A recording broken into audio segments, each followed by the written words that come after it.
Hi, everybody. It is Dan Hershkowitz and Neal Corkery. hi, Neal Corkery. And we are talking today about new laws for 2025, as it says on your screen, abridged for your viewing pleasure. So there are more than this. These are the ones that we called down from the ones that California Association of Realtors, had already called into a category called real estate related. Although in theory, all of them were real estate related, many of them are well beyond anything you will ever need to know or will impact you. So I did a little more culling. If you're looking for the whole car list, well, there is the link on this screen here.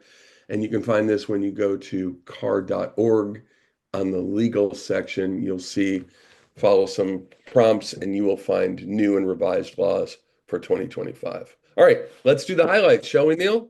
Indeed. All right, scroll forward. Neal, you probably know this one. Is there going to be a new law in January 2025 trying to level the playing field between licensees and realtors? Yes, I think Yeah, so. yeah. And so the distinction right now is that the settlement, which requires us to do a few things, one of which is to have a buyer representation agreement before we tour a property and certainly before we write an offer, that requirement comes from the settlement. And so it applies to whom?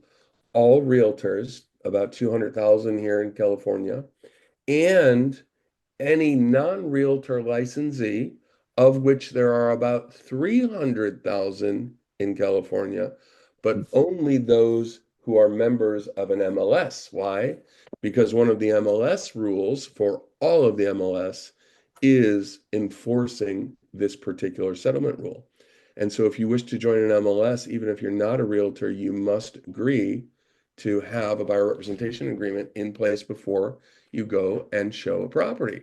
Hmm. So, but there's still a subset of agents who are licensed agents who are not realtors and not members of an MLS for whom this law does not apply because it's not a law. It's just a term and a settlement. But starting January 1st, it will be a law. Got it. Yeah, and good is I think, the right response. It's not exactly the same as the settlement terms. So it definitely says that you must have a buyer representation agreement in place no later than when the buyer executes the purchase agreement. Well, that's a good time. Hmm. But it also says as soon as practicable. So now the question is, as soon as practicable before you enter a home and show a property? Maybe. Is it earlier than that? Is it after that? I don't know. So we're going to shake that out and find out more as people get hit by whom? The Plaintiff's Department of Real lawsuits. Estate, who now will be enforcing this. Ah, Right. yes. Yeah. Can I ask a So question, Neil, you Dan? probably know this off the top of your head. Our buyer representation broker compensation agreement, the BRBC, Hmm. is right now limited in its duration to how long? Mm, 90 days, I believe. Yeah. And why? Well, it's not arbitrary. It's because we knew the law was coming, and the law limits it to 3 months. Unfortunately, the law is stated as 3 months, not as 90 days. Hmm. So it's a little nebulous, especially in February, but we'll get that worked out as well. And what must be in this buyer broker agreement that the law requires? Well, the compensation owed to the broker and when the Mhm. compensation is owed, the services rendered by the broker, and a termination provision. What's a termination provision? Well, the 90 days would be a termination provision, or as our BRBC allows, other sooner termination provisions. In fact, our BRBC for non-exclusive allows for a unilateral cancellation at any time. Hmm. Uh, Finally, the other thing that the buyer representation new law does is it says, yes, it's limited to 90 days or 3 months, actually. And yes, at any time in those 3 months, you could amend and add another 3 months from that day, right? So it's Yep. never longer than 3 months, Yep. but it can't renew automatically. Grammatically. Yeah. Right? And that tracks what? Remember a few years ago, Neil, they changed the law with regards to listing agreements Hmm. and put a 2-year cap, Yep. right, with a 1-year renewal. So this is not unprecedented. Okay? Yep. Okay, let's see what's next. Oh, no, no. Oh, the bane of a lot of existences, the balcony inspections. Yep. What's so terrible about this, and I know you've been fighting with this recently, Neil, because San Francisco has its own balcony Hmm. law. And so I would remind you, because this is a mainly San Francisco audience, that when you're in San Francisco, San Francisco has its own requirements. They are very similar, but they're not the same.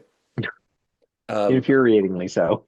yeah, who can do them, when they need to be done, etc. The balcony law that is the statewide law talks about 6 foot wooden structures, balconies, or other elevated elements. Wood in, right? Wood's Hmm. important because it's the issue of the wood rotting, right? But it makes a distinction here between an individual owner of a 3 unit building or more. So I own Hmm. a 3 unit building myself, or my wife and I do, or we do in partnership with Neal and his wife. That's one thing. And it's another thing that Neal and I live in the same HOA complex that happens to have more than 3 units and happens to have balconies. They both have requirements, but they're separate.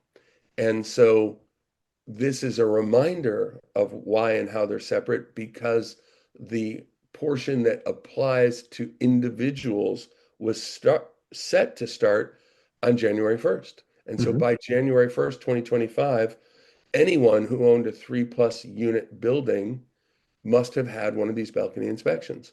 And they have to have theirs every 9, 6 years. 6. 6. One of them HOAs I 6, thought was one of them 9. 5. I forgot which is which. I think HOAs is 9, and when the three Right. or more unit rule goes into effect, it's every 6. Right. And then, Okay. of course, San So, Francisco has every 5, which is the infuriating part. right.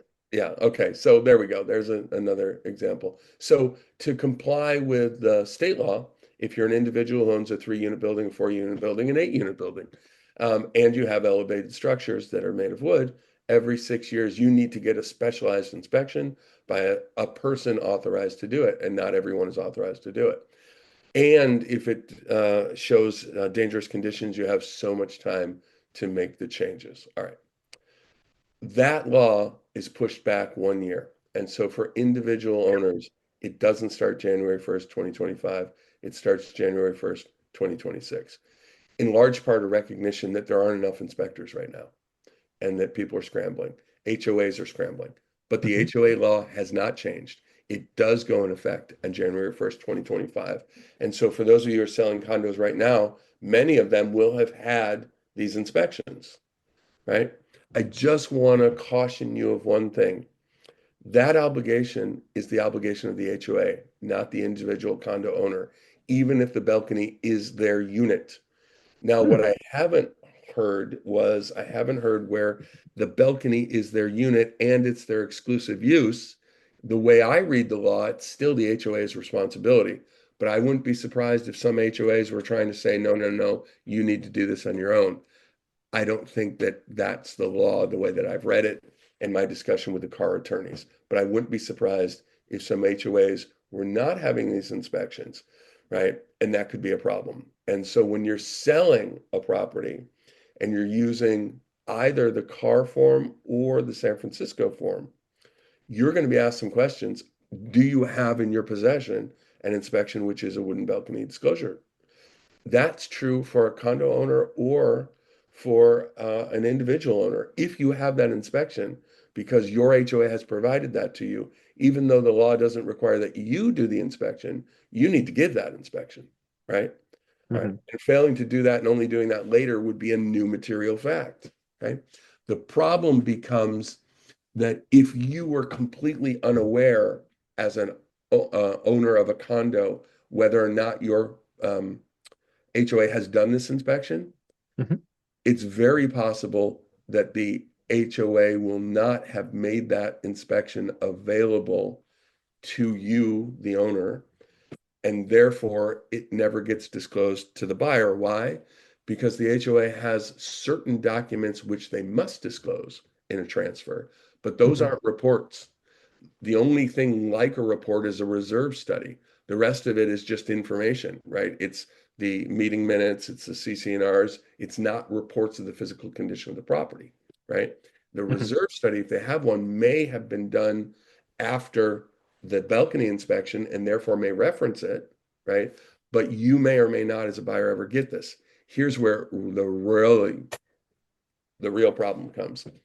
The lender may simply ask the HOA and say, we need a copy. We need to know, one, if you had a balcony inspection, and two, we want a copy of it. And in that circumstance, it's very possible that the lender will then take it and say, no, we're not going to do this loan. It's also very possible that the buyer may have already removed their loan contingency because they're well qualified. So when you're buying in an HOA, remember the lender's not only qualifying your financial wherewithal, but also their security interest, which is the property. They're going to want to see the insurance, right? And they're going to want to approve the HOA.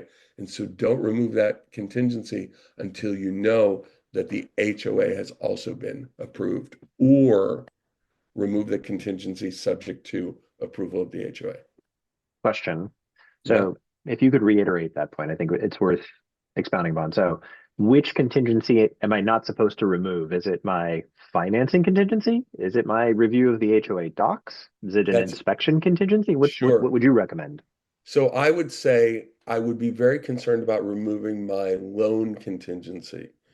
And so I would be removing my loan contingency subject to the lender's approval of the HOA and the HOA insurance. And Hmm. I've been recommending that for quite a while now, even Hmm. before this balcony issue. And if the seller and the seller's agent push back on that, the answer is, listen, anybody who gets a loan has to have the lender approve your HOA. Yep. So you may want to push me out of contract, but for whom, right? Do you want to limit yourself to cash buyers? Because we're all going to be in this problem. Why don't we just work the problem together, right? And Hmm. find out if there is going to be an issue with the lender. Okay. All right. Makes sense. Thanks. Okay, cool. Moving on. Okay, handyman. So I don't know if this resonates with you, but did you know that the words handyman and $500 were somehow related?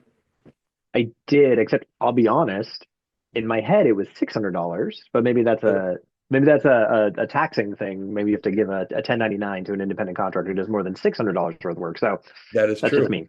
Right. No, that is true. That's funny. So the handyman law was 500 bucks. So the idea was that if you're doing work and that work is valued at more than $500, it needs to be done by whom? Well, the homeowner could do it, Hmm. or a licensed A contractor. licensed person, yeah. Yeah. And so that's gone up to $1,000. Oh, that's great. A little And more breathing room. a little bit. But the problem is that's both materials and labor. Uh, And then the next question, though, is if you want to work the system, do you just turn your kitchen remodel into 14 projects, right? Each that are $1,000 or less, yeah. right? That the handyman does one after the other. It's an Yep. interesting question. I don't know. So buyer beware here, but please, I think what's helpful to know here is, oh, I didn't realize there was a limit in the first place. And True. I got a handyman out there doing $6,000 worth of work. And when your client is answering a transfer disclosure statement question, which was their work done without permits or the benefit of a licensed professional, I would be making reference here. And so I think the easiest way to handle this is your client should do a very good job. I'll tell you what I'm going to do when I sell my current home. Hmm. I'm going to put together a list of all the improvements that I believe that I've made. And Good. it's going to say on there, and there may be 10 others that I can't think of right now, but I Hmm. did my best to walk around the house and figure it out. All right. And I like then, that tip. That's a good tip. yeah, and then I will say the following. Of all of those things, to the best of my knowledge, only these following ones were done with permit. You should assume everything else was not. Then I'm going to say, and to the Oop. best of my knowledge, all of that work was performed by actual contractors or their workmen, or Hmm. electricians or their workmen, or plumbers or their workmen. But I never checked anybody's actual license numbers. I got referrals for tradesmen who represented that they were licensed, mostly from the real estate community. That's the best I could tell you. That's a good tip. And this is it sounds like a perfect opportunity to remind all of our real estate licensed folks that under business and profession code, they're only supposed to recommend people that are properly licensed to do work. So for those of you out there, be careful. You can get yourself in trouble. And also, many of your firms have a vendor referral advisory that Hmm. says something along the lines of, we don't check their licenses, we don't guarantee the blah, blah, blah. Certainly not a bad idea. I would be Yeah. using mine. All right. So moving forward, this one is unlikely to apply right now, thank God, because here's what this is all about. If there was a natural disaster like a fire that destroyed the capacity of the residents to draw water, either from a well or from city water Hmm. source, Hmm. there are many resources available from the water code to allow for assistance. There are assistance programs to put a tank at the property. So you'd have a big water tank, 1,000 Okay. gallons or whatever, right? And every so often, perhaps a truck would show up, right, and refill it. Um, okay, so for those properties, at some point, those programs will expire. Hmm. And at some point, that property might get transferred. This law says that when that property gets transferred, you, the seller, must disclose to the buyer that your water source is part of this assistance program, and that the buyer should assume that at some point the rules may change and they may be stuck without water. The good news is this is part of the transfer disclosure laws, and so the SPQ has Hmm. added a question. We should talk about whether or not we need to add this question. In San Francisco, yeah. Right, yeah. But if you're practicing outside of San Francisco, this thing exists. Okay. Undoubtedly, there are some properties in San Francisco that have a water tank that this could apply to. It's probably But not very common but they must have had that water tank from this program. And I from don't this know if a program. regular house fire would do it. And I Yeah, doubt it because I think everybody's on city water, right? And so I would, I I'd be doubt it surprised, would be applicable. but if you're dealing with that kind of property, you have been warned. Thank you, You, Dan. you have been forewarned. Yes. Okay, next one. Okay, when I taught this new laws recently to the agents at my firm, who are both in Southern California and Northern California, I had to be Mhm. careful about this because this is a very north-south, left-right political hot button topic, which is, you're not going to take my gun from my cold dead hands, and you're certainly not going to take my wolf stove.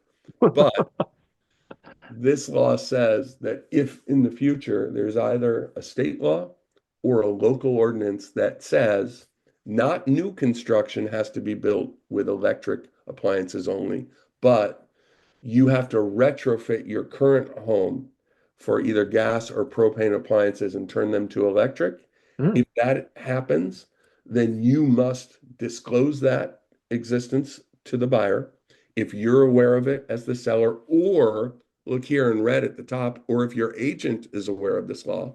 And I promise you, you will be aware as an agent if mhm, this law has ever passed where you are. And you need to tell them what's in blue here. And that notice is, it's advisable to obtain an inspection by a qualified professional of the electrical systems of any buildings, including but not limited to the main service panel, sub panels, wiring, blah, blah, blah. And if everybody has to switch to electric, you may have insufficient power to do that, right? So that's what that's all about. This is a moot point for now. And so, Neal, maybe we can ask Eric to take this up next year, and mhm. whether or not we need to add a question to our San Francisco seller disclosure. And we can certainly reference the questions that are going to be added to the SPQ. Okay. That seems prudent. I mean, I definitely, this is in the zeitgeist of reform. I know Berkeley passed it and then unpassed it, and Right. undoubtedly we're marching in this direction. But I think from a practical point of view, if you have a house that was running natural gas for a water heater and your stove, transitioning those two appliances to electric is a significant change of infrastructure in your home. And they're just trying to call to mind that there may be substantial cost and risk associated with these conversions down the road. So Yep. appreciate that. There we go. Next one. The next two slides both have to do with fair housing. Um, And I would lump them together now as a reminder of this. One, as a best practice when you're representing a seller, we are never interested in who purchases the house. We are just interested in that it gets purchased and for a lot of money. And so when we're trying to think of who would be best for this house, and I'll give you an example. It's a 4-bedroom house with a breezeway and then a 2-bedroom in-law that has a bathroom. Okay. Okay. Who does that sound like it's great for? Oh, by the way, and a big backyard with a pool. And so if you're trying to think who that's best for, and your answer is a big Jewish family, and you've gotten it wrong. Yep. Here's who it's best for. It is best for someone who needs 4 bedrooms and a breezeway with two attached things and a big pool in a backyard. That's who it's best for. So advertise its features, not for whom you think it would work. Why? Because you may be signaling that others are not welcome, right? Welcome. Yeah. Right.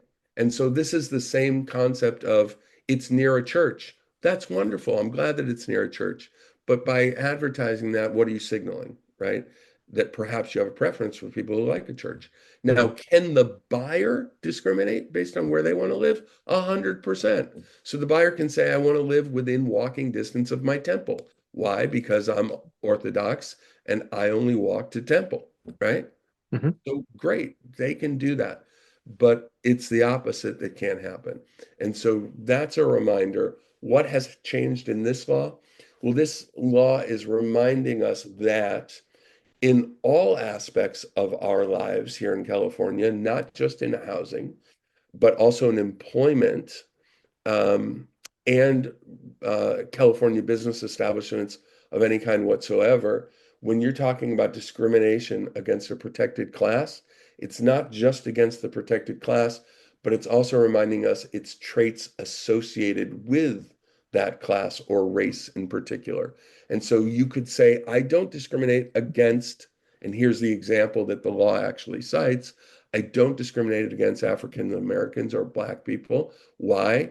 Because that would be wrong. But I do discriminate against people with the hairstyles such as braids, locks, twists, etc. Right? And Hmm. so, wait a minute, right? Hold on here, people. And so, this is a reminder of that. And the next slide is another law that works like this, which says, okay, it may not be that you necessarily discriminate against entirely that characteristic, but it was a combination of protected class characteristics that was your decision making. And in the world of housing and employment, you can't be using those characteristics to make your decisions. Here's the good news.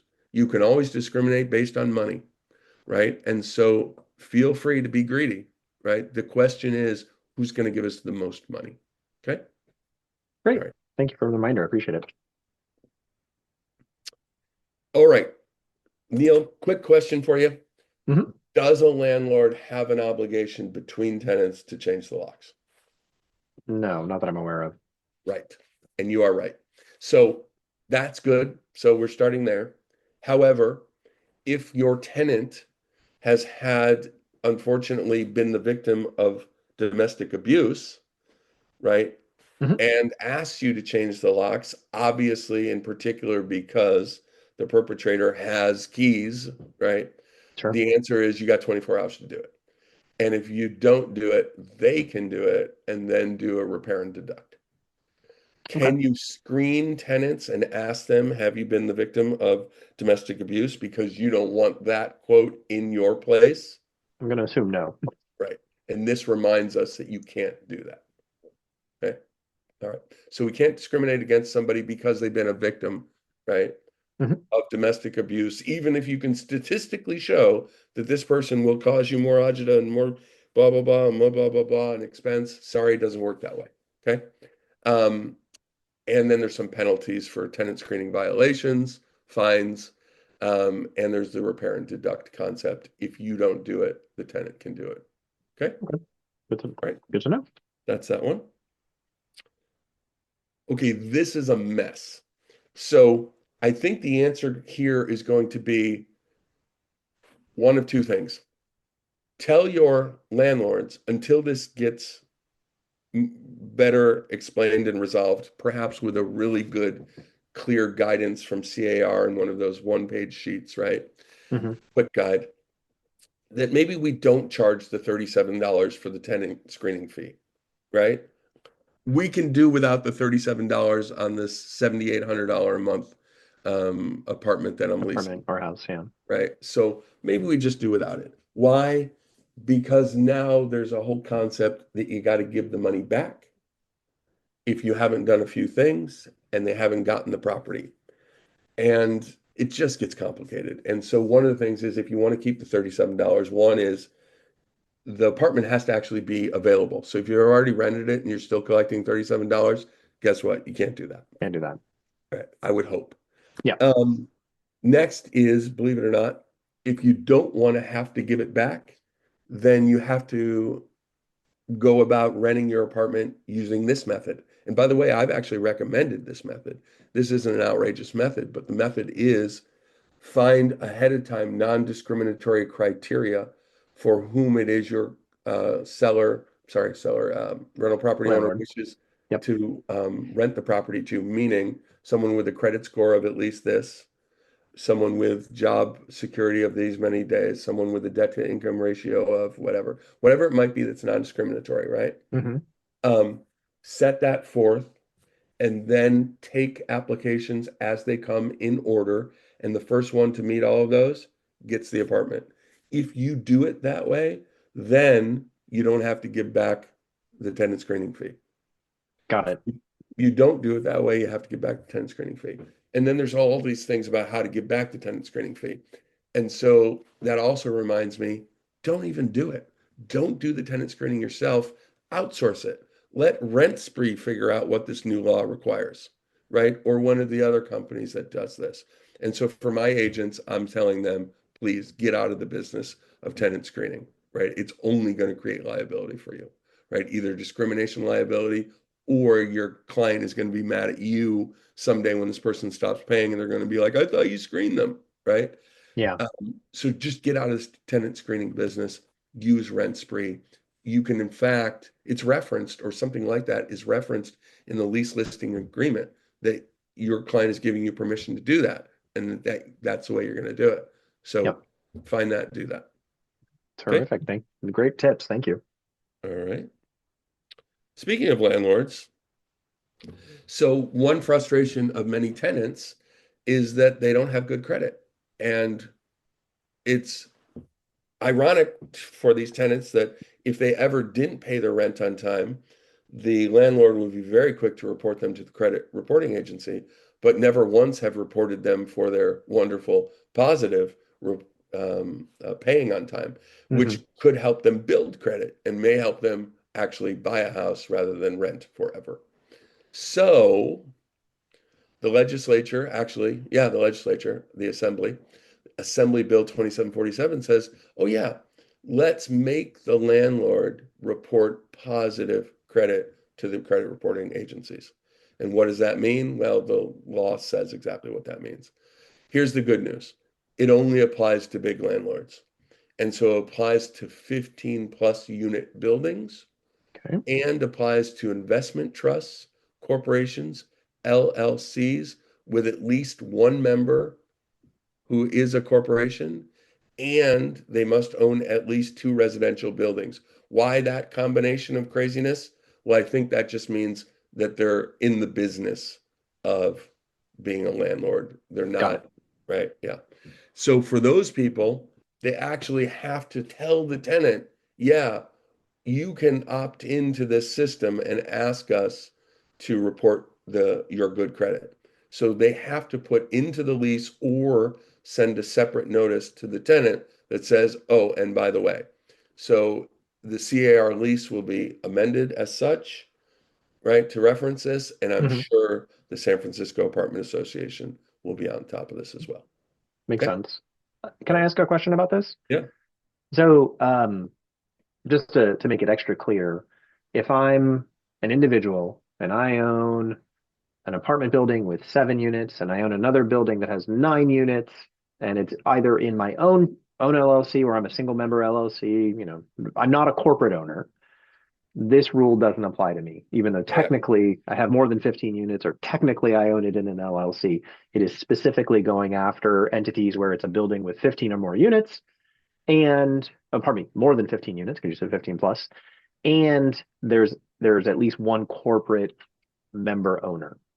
Well, I now no longer remember whether it's 15 or 16 Well, I'm as looking at your slide says 15 plus. So right, I but what is that? I'm not even sure what that means to me now. In my mind, that means 15 or more, got but in it. your mind, that means 16, right? Got it. So I don't Well, even remember now. we should double check, I guess. Well, yeah, we can, you know what? If you own a 15 unit building, you go find out. Fair enough. AB, he, Google AB 2747. Here, Um, here. so, Okay. but yes, that's my understanding. And so if you own two apartment buildings, I don't think you're adding them together. Got it. It's a very specific bar of clearance, and many of our practitioners and their clients are probably not in this situation, even if they have created an LLC to protect each property or to somehow limit liability. I think the answer, honestly, is if you're working with clients who have many dozens of units, Hmm. right, is to make them aware of this. They probably have a landlord attorney with whom Yep. they're working and you're working on their behalf and say, hey, I want to double check. How does this apply? What is it that we need to be providing? Right. And you'll get prompted from the actual lease agreements in the near future, right? Hmm. But the issue is when you're already in a lease. So what's interesting about this is you see in big letters here at the top left, it actually goes into effect April 1st, which is odd. Why Yep. April, not January 1st? Yep. But what does happen on January 1st is if there's an outstanding lease as of January 1st, Hmm. that tenant needs to be informed by April, no later than April 1st, that there's this new reporting concept. And so what does that look like, right? And Hmm. so one of the new forms that CAR has is a new form, positive tenant credit reporting notification. Remember, we saw that when you and I were going through the new Yep. forms earlier.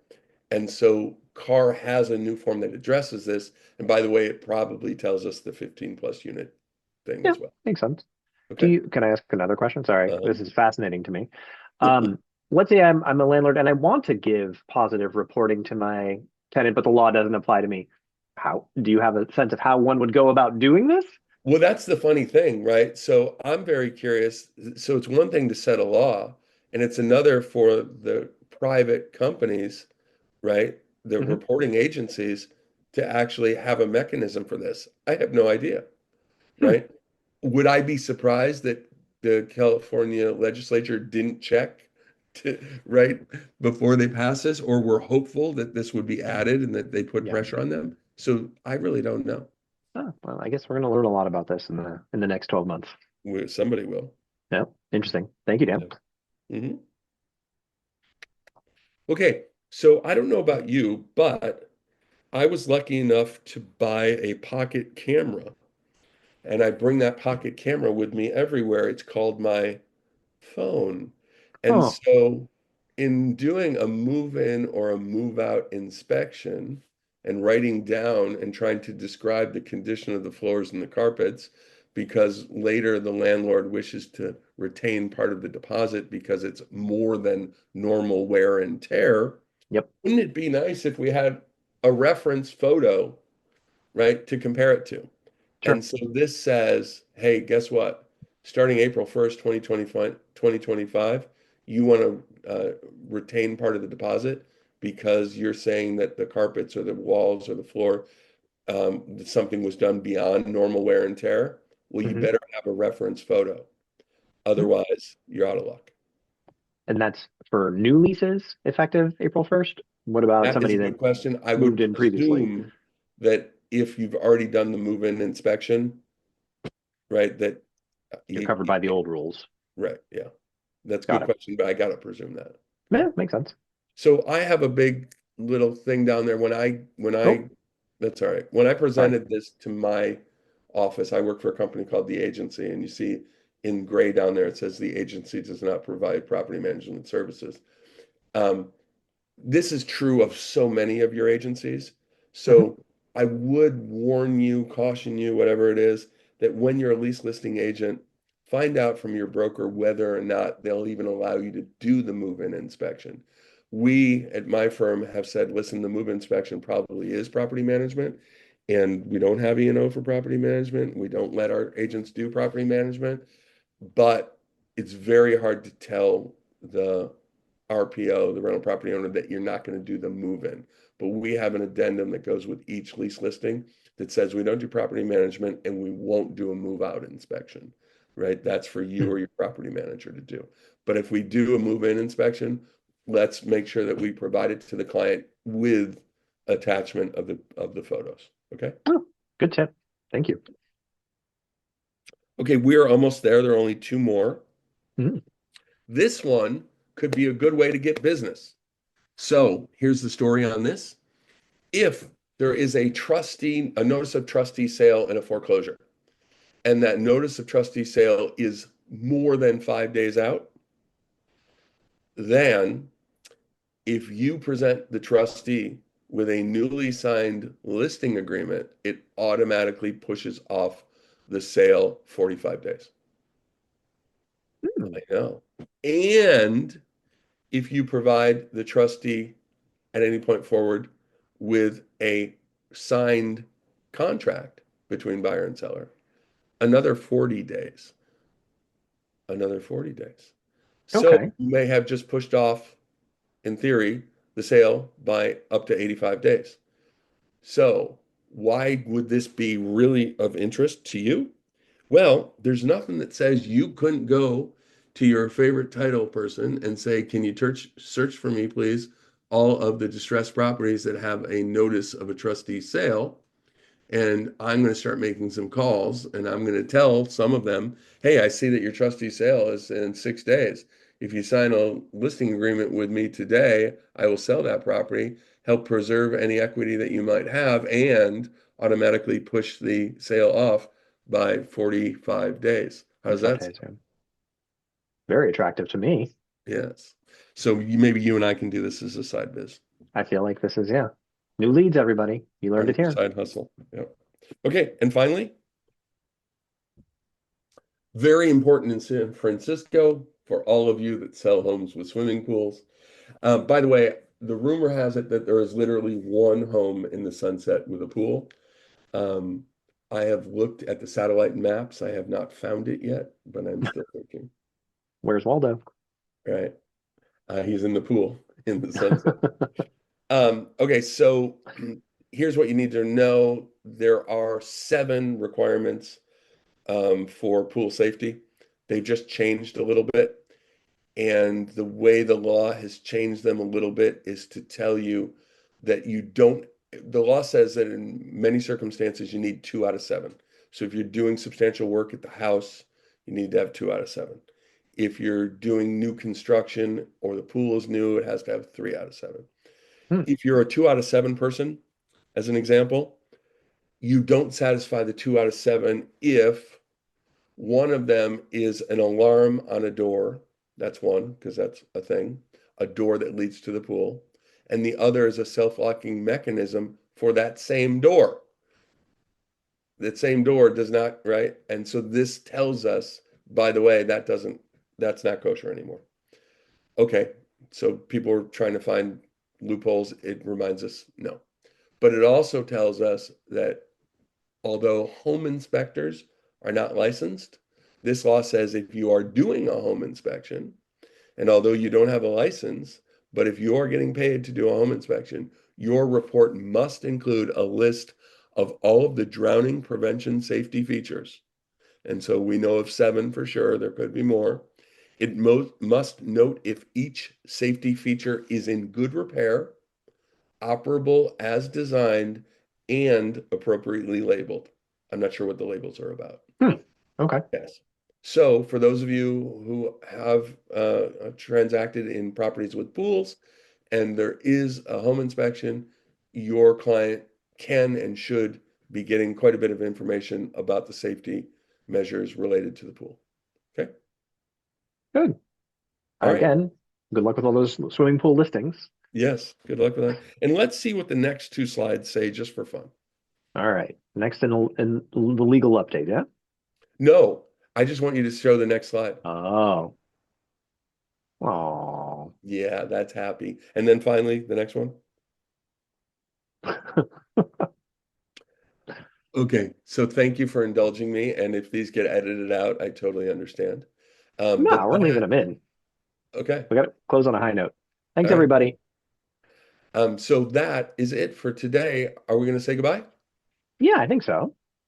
Okay. Dan, thank you so much for spending some time with me. I really appreciate you taking me through the new laws. I learned a lot.